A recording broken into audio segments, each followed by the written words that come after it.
Hi everyone, in today's lesson we're going to talk about Riemann sums again, but today we're going to talk about the left rectangular approximation method, also referred to as Lram.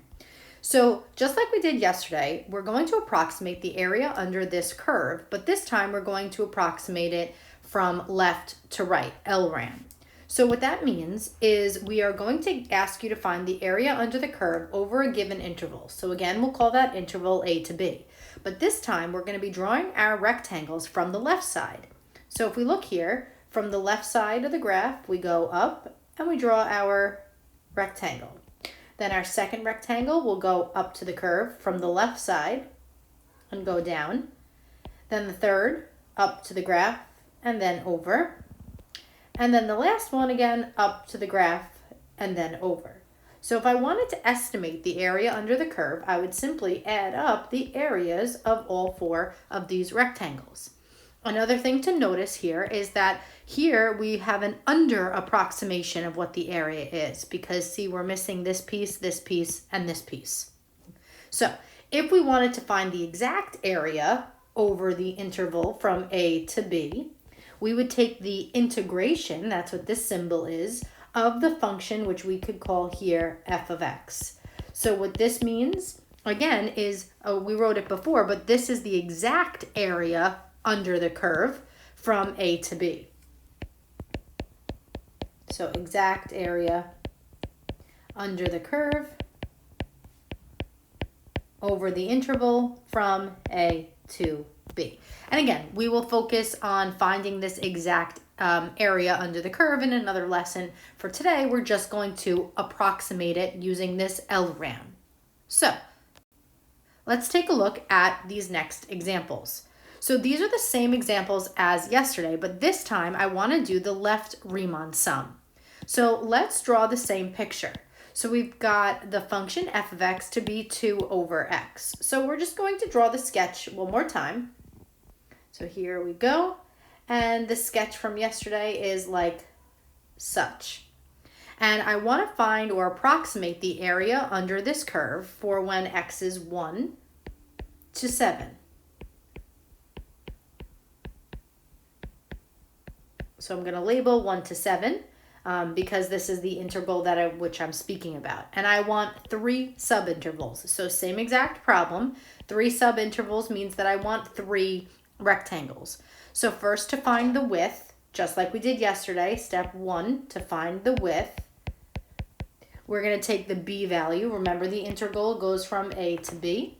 So the b value up here is 7, the a value is 1. So the formula for the width is b minus a, so 7 minus 1, over the number of subintervals here, which is 3. So 6 over 3 reduces to 2. So I want rectangles of width of 2, but this time I want to start from the left. So I'm going to start with the left side of the interval at 1, and I'm going to go up to the curve and then over 2 spaces. Then my next rectangle, I'm going to go up to the curve, over 2 spaces, and then my third one, up to the curve, over 2 spaces. So to find the area, we're just going to add up the areas of all 3 of these rectangles. So we know each of the bottom rectangle widths are 2, so we just need to find the heights. So again, just like we did yesterday, we're going to find these heights by looking at the corresponding y values. So here is the y value when x is 1, here is the y value when x is 3, and here is the y value when x is 5. So you can use the notes from yesterday, or you can go ahead and put this equation back into your y equals and look at the table of values, and let's look at the values at 1, at 3, and at 5. Then hit resume when you're ready for the answers. Okay, so at x equals 1, you should have gotten a y value of 2. At x equals 3, you should have gotten 0.6 repeated. And at x equals 5, you should have gotten 0.4.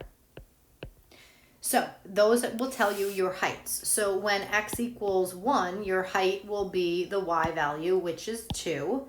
at x equals 3, my height will be 0.6 repeated, and at x equals 5, my height is 0.4. So step 2, to find the actual area, we're going to find all the areas of each of those rectangles. So the first one will be a width of 2 and a height of 2. So 2 times 2 will be the first one. Then we're going to add to it the height and width of the second one. So the width is 2, but this height now is 0.6 repeated. So 2 and then 0.6.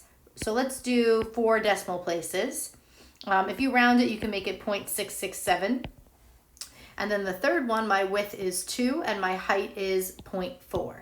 So 2 and 0.4. So go ahead, type that into your calculators and then hit resume when you're ready for the answer. Okay, so you should have gotten the area to be 4.1334. So rounding it to the nearest thousandth is 3 decimal places. So 4.133 units squared. Since we're speaking about area, we should be proper with the units. And then the last but not least is this estimate and over or under approximation of the actual area. Well, if we look, here's extra area, and there's a little bit of extra area here. So I'm going to go with that it's an over approximation of the actual area. Now, since this one was an over approximation and the right Riemann sum was an under approximation, would you assume that the actual area would probably be somewhere in the middle of that? So take a look at the one that we got for the Lram and see how off it is compared to this one. And see if you can get an estimate of what you think the actual area would be. And let's just jot it down. So I want you guys to do that for actual area estimate. So take a look, see what you think, and we'll talk about that in class tomorrow. All right, let's look at example number 2. So same example, now we have our square root of x, same as before. So if we draw our picture, we've got something that looks like this. We want 2 subintervals, so 2 rectangles, over the interval from 0 to 1.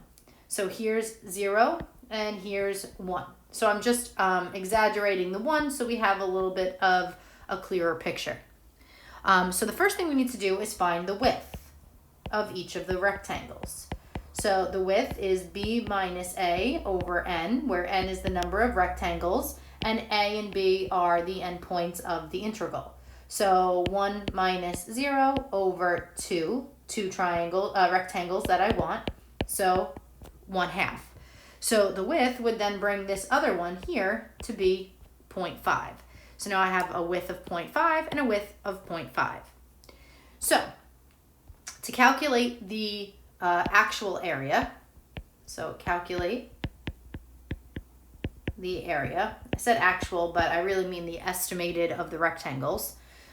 So here is the left side of the graph. Now, this is actually very interesting. Because I'm at the left side of the graph, I'm already on the graph, so there's nothing to go up and then over. So honestly, this graph would actually be a height of 0 and a width of 1/2. So that one's actually really interesting. So we still have this width of 1/2, but you want to imagine this rectangle not going up any because it's already over here. So this is it, a rectangle with no height. Therefore, it's going to have no area. So then the next rectangle would start at 0.5, go up to the curve, and then go over. So this is a very interesting picture. All of this graph here is missing because of this non-existent rectangular height. So we're definitely going to have an under approximation here. And let's calculate it. So the area of this first rectangle is actually 0. We have a width of 0.5, but we have no height. So we can go ahead and say it's going to be 0.5 times a height of 0 plus 0.5 for the next rectangle. And then the height, well, we'll find the height after we look at the y value at 0.5. So you're going to go to the calculator, you're going to go to the y equals, you're going to put in the square root of x, and we're going to look for that table of values. We're going to look for 0.5. So I showed you in class how to zoom your table. So go ahead and zoom out your table and figure out how to get the y value of 0.5. Excuse me, the y value when x is 0.5. So that decimal is 0.707 approximately. You can leave it as the square root of 0.5. That works as well. So 0.5 times square root of 0.5 or 0.5 times 0.707. So 0.5 times 0 is in fact 0. So just add this up and put that into your calculator and then hit resume when you're ready for the answer.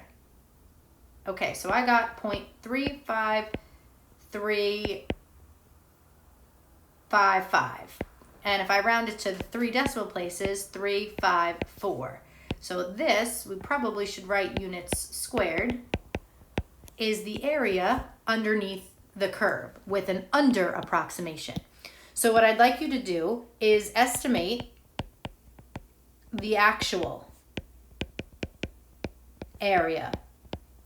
Take a look at the left Riemann sum, which we did right here, and then take a look what we did yesterday for the right Riemann sum and see if you can come up with an actual area, and we'll discuss that in class tomorrow.